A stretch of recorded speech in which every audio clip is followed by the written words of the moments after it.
All right, here we go. So we're finally going to chat about this. A little late here, but we have our amazing Xbox Game Pass price hike to $29.99. Now we're going to go through a little history here and give you my thoughts of basically the generation, how we got to this point. So if you look here, you still got the Essential. They renamed it, so you got Essential, Premium, sounds like PlayStation subscription services, and then you have Ultimate. So Ultimate went from, it was $19.99 and now it's $29.99. Okay, but how did we get here? All right, and then I'll do a comparison to the PlayStation subscriptions real quick.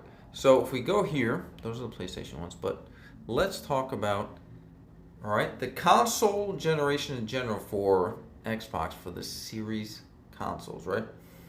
So if you remember correctly, they literally told their gamers, I guess their consumers, right? Their Xbox consumers, their base, that their exclusives are going to launch on, let me move this down here. Their exclusives are going to launch on their previous consoles and on PC. So for me, that immediately says like, hey, you don't have to buy our consoles for our games, right? I think that was mistake number one. Mistake number two is that they announced that they're going to have day one games on their Game Pass subscription, right? Do they always call it Ultimate? I'm not sure. So I'm not sure if that was before the whole generation started or in the middle of the generation. But anyway, from the very beginning, that's what they were telling their customers during this generation. Basically, you don't have to buy our exclusives because they're going to be on Game Pass. Go over there and subscribe to that instead. And you don't have to buy our consoles because all our games are going to be on the other consoles too. So right away, I thought that was a disaster. Now, I personally, in my opinion, would have maybe kept Game Pass solely on the Series X consoles and give people a reason to buy the consoles. I think that would be good.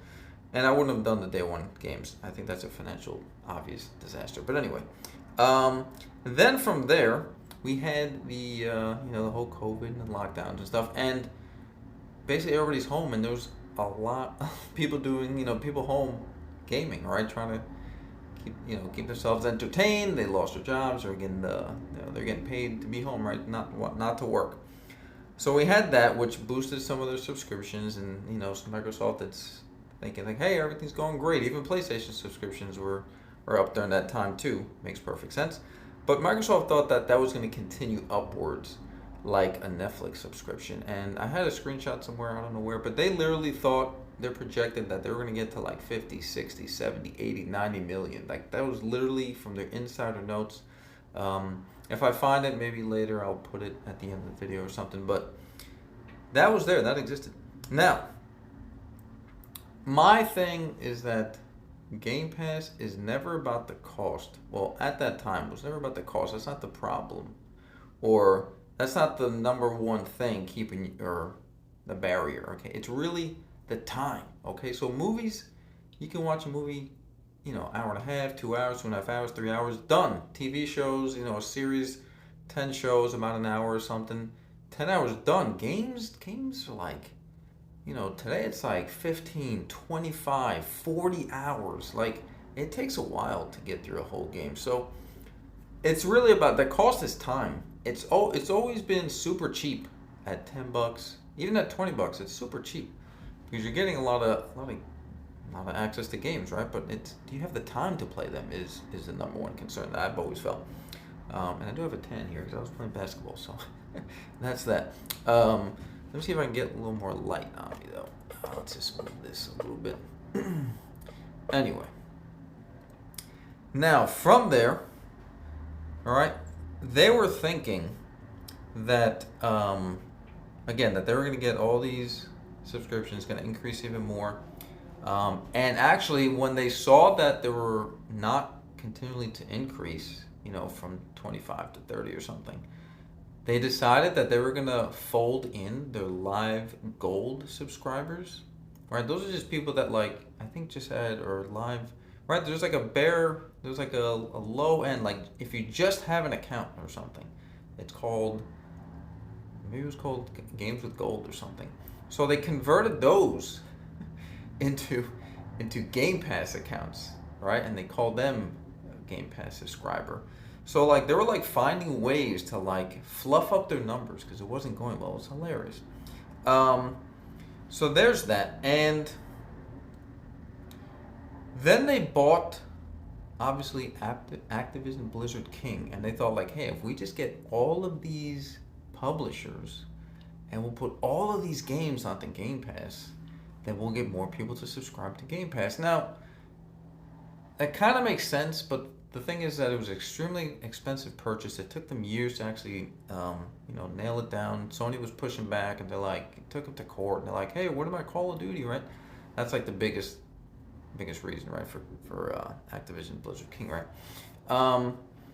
And what I was noticing is that for that to be a very like vital or a very helpful purchase is that if you can just kind of keep all those games to yourself, whether it's even if they tried to do PC and Xbox, but the problem is their Xboxes weren't selling well.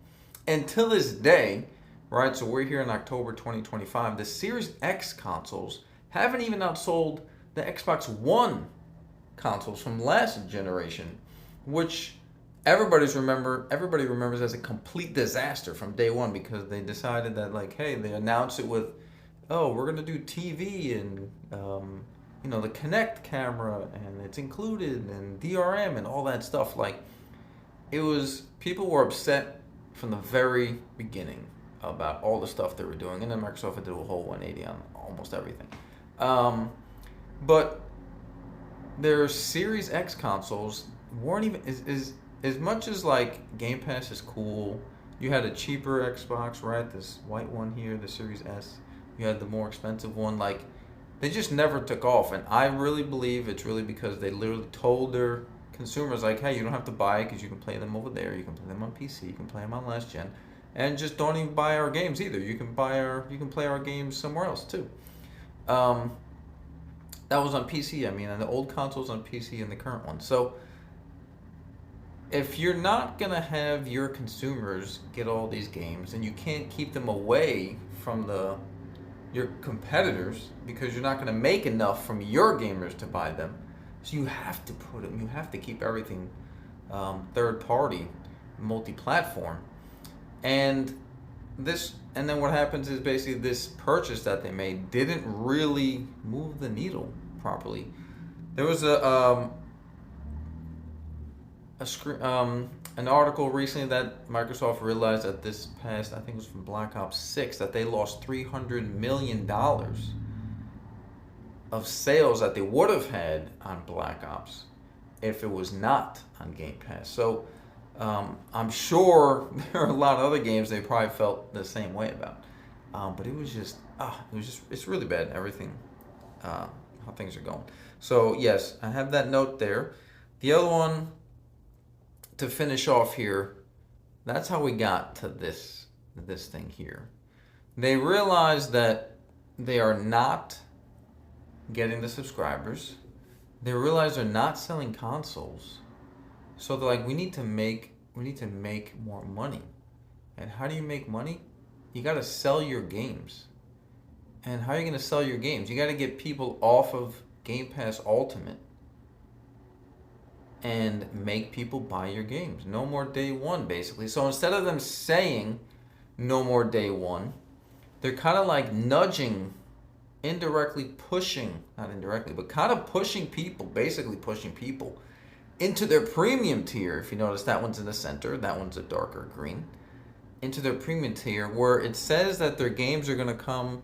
Let me see if I can zoom in here. Let's see. New Xbox published games within a year of launch. Okay, so they're not getting day one. They're getting those games within a year, and I think Call of Duty is not included in the star that they put there. So they're trying to push people away from Ultimate, get them to buy the games, and they're making more money also by releasing their games on PlayStation and Nintendo, right? And the people who do choose to stay on Ultimate, they're actually just going to get more money out of them anyway. So, if you do the math, I don't know, maybe the amount of people that leave are going to be made up for by the people that stay, and then people are gonna start buying their games, and then they have their premium and essential tiers. So I think Microsoft wants people off of Ultimate, and also to recoup their investment, basically. To try and recoup their investment, it's going to take a long time. But I feel like now they painted themselves into a corner. I think it just seems like they've made poor decision after poor decision after poor decision. That's just my opinion. And now they're like, well, crap, we just purchased Activision Blizzard King. Now we're going to recoup the investment, but people aren't buying our consoles. People are subscribing to our games. We'd rather sell them the games. Okay, so now we got to do this and do this and do this, and now they're forced to try and make that money by releasing the games on PlayStation, because people buy games there more often than on Xbox. So it's just it's almost like they have no choice, and now they're pivoting towards PC. So anyway, that's how we got here. It's pretty intense. So you have the $9.99 a month here, and I think their ultimate pricing on PC is cheaper. So the last thing we're going to go to is we're going to now compare to here. So these prices aren't actually correct. I think the premium tier is $17.99, and extra is like $12. No, extra in the middle is $14.99. Premium is $17.99. So these are actually my pricing when I go into the app, because they're trying to give me a discount.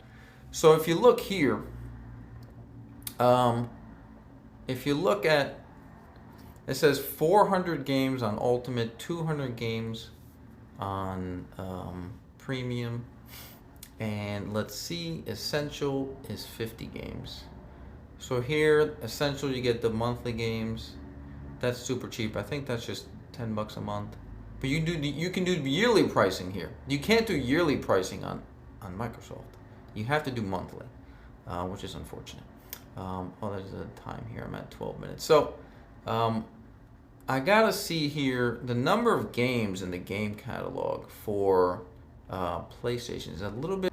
All right, and we're back. So I was just doing a little comparison here, trying to look at the difference between here the premium and extra, essential, etc., etc. Right? So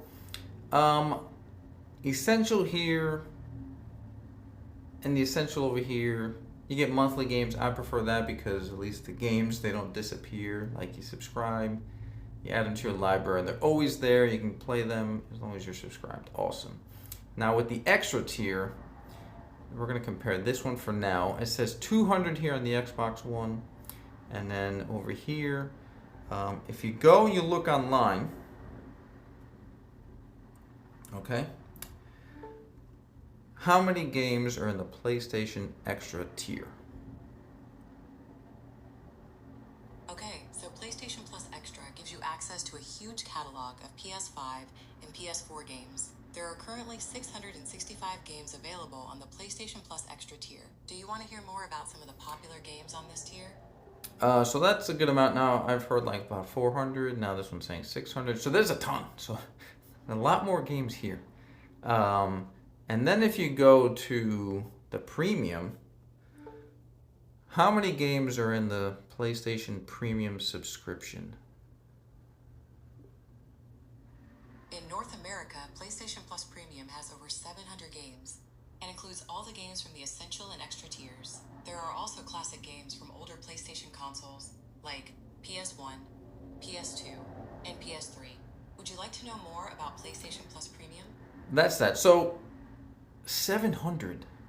And then over here, you get 400. Now, obviously, these include 1 year. About 1 year later, you get the new releases. Cool. So that is a big difference. But it's a lot more games. My opinion, Extra is overall the better deal, I think. But it also depends on if you prefer PlayStation games, right? Which are very good. Now, obviously, the premium has the classics, and which is interesting is that has Sony Pictures catalog. So you get X amount of movies that you can watch for free from Sony Pictures. That's cool. So it's just an interesting comparison. Again, Extra is actually $14.99 per month, and if you pay for the full year, It's less. So it says 134, and then premium is actually $17.99. Again, these are the sales prices that I'm seeing, and for the year it's 160. But if you do this, okay, if you do this, look at this. Oh, hold on. Let me move this out. All right, this is not working. You have to pay $30 a month. There's no yearly option here. $30 a month for the Ultimate. And 30 times 12, right? Everybody's talking about 360.